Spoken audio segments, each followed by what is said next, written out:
तो मैं 1998 में इसलिए पूछ रहा था कि जो अपना टॉपिक है ना वो 1998 से रिलेटेड है।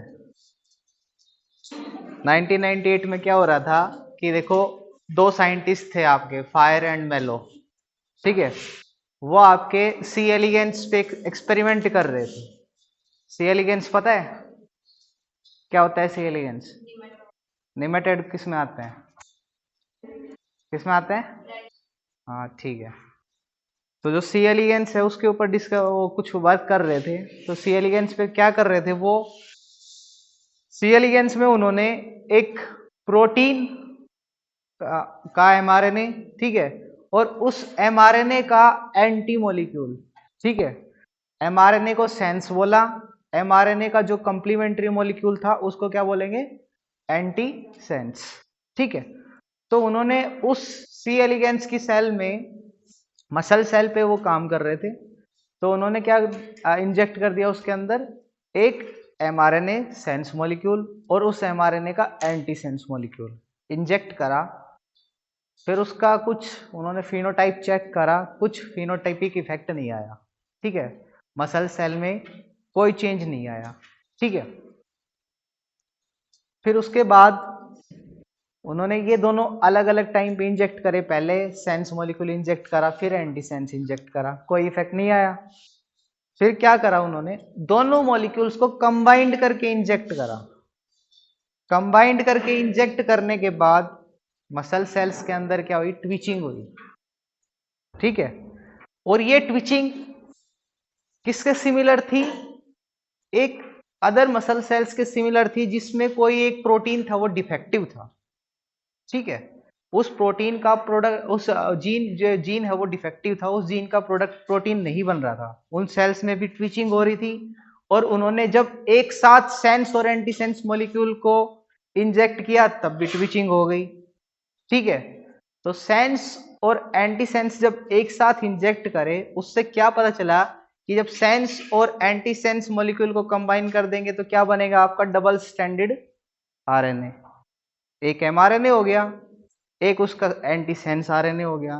तो जब डबल स्टैंडर्ड आरएनए सेल्स के अंदर इंजेक्ट करा तो उस डबल स्टैंडर्ड आरएनए ने उसी सेम प्रोटीन को जाके टारगेट किया जो आपका जो डिफेक्टिव सेल्स थी, जो ट्विचिंग कर रही थी, जिसमें वो प्रोटीन एब्सेंट था।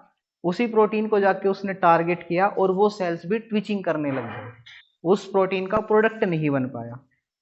तो उन्होंने 19 फरवरी को 98 में ये अपनी जो फाइंडिंग थी वो नेचर में पब्लिश करी, ठीक है। कि सेल्स के अंदर अगर हम double standard RNA molecule inject करते हैं तो वो किसी ना किसी प्रोटीन को जाके टारगेट करता है, प्रोटीन के एमआरएनए को जाके टारगेट करता है और उस प्रोटीन का प्रोडक्शन नहीं होता, ठीक है। तो उससे कुछ फिनोटाइप जनरेट होता है। तो अब क्या है कि उसके बाद तो बहुत सारी चीजों में, ड्रोसोफिला में, इन सब में बहुत सारे डिस्कवरी हुई आरएनए, इसको बोलते हैं फिन इंटरफेरेंस। तो आरएनए इंटरफेरेंस की बहुत सारी डिस्कवरी हुई उसके बाद। अलग अलग मैमल्स के अंदर भी बहुत सारे आरएनए इंटरफेरेंस मिले, ठीक है। तो जब सेल के अंदर नेचुरल बात करते हैं तो आपकी जो आरएनए इंटरफेरेंस की प्रोसेस है उसमें तीन एमआरएनए, जो तीन आपके आरएनए होते हैं वो इंक्लूड होते हैं। एसआई आरएनए, ठीक है, एमआई आरएनए और आपका पीवी आरएनए, ठीक है। तो जो डायग्राम बनाया हुआ है वो डायग्राम बनाया हुआ है आपकी micro RNA induced RNA interference का, ठीक है। एमआई आरएनए से इंड्यूस्ड इंटरफेरेंस का डायग्राम है बोर्ड के ऊपर। इसमें क्या होता है? देखो, जो माइक्रो आरएनए होता है ना, उसको कोड करने वाले स्पेशल जीन्स होते हैं, ठीक है। उसको कोड करने वाले स्पेशल जीन्स होते हैं। तो अपने जीन से माइक्रो आरएनए कोड होता है, पॉली आपका जो कोड होता है उसको बोलते हैं ट्रांसक्रिप्शन, ठीक है। तो ट्रांसक्रिप्शन कौन करते हैं? आपका पॉलीमरेज 2 एंड पॉलीमरेज 3, जो भी उसके जीन के लिए स्पेसिफिक है वो पॉलीमरेज उसका ट्रांसक्रिप्शन करेगा।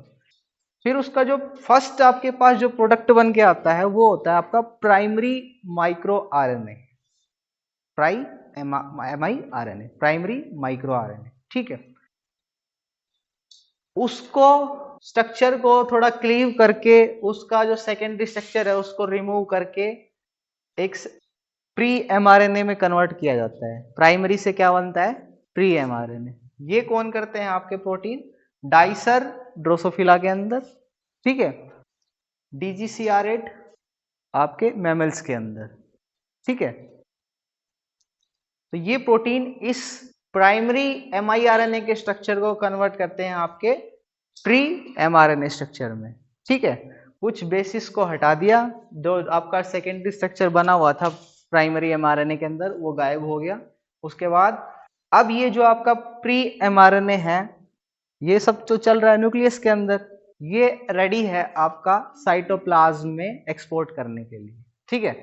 तो जो एक्सपोर्टिन 5 प्रोटीन होता है वो इसको न्यूक्लियर पोर से इसमें ट्रांसफर कर देता है आपका साइटोप्लाज्म में। तो अब साइटोप्लाज्म में क्या आ गया? कौन सी फॉर्म है ये? प्री फॉर्म है। तो साइटोप्लाज्म के अंदर प्री एमआरएनए आ गया। इसकी फर्दर प्रोसेसिंग होती है, इस लूप को रिमूव किया जाता है। ये कौन करता है? आपका डाइसर प्रोटीन, ठीक है। तो डाइसर प्रोटीन इस लूप को रिमूव कर देता है। अब आपके पास 2 स्ट्रैंड जनरेट हो गए, double stranded micro RNA generate हो गया, ठीक है।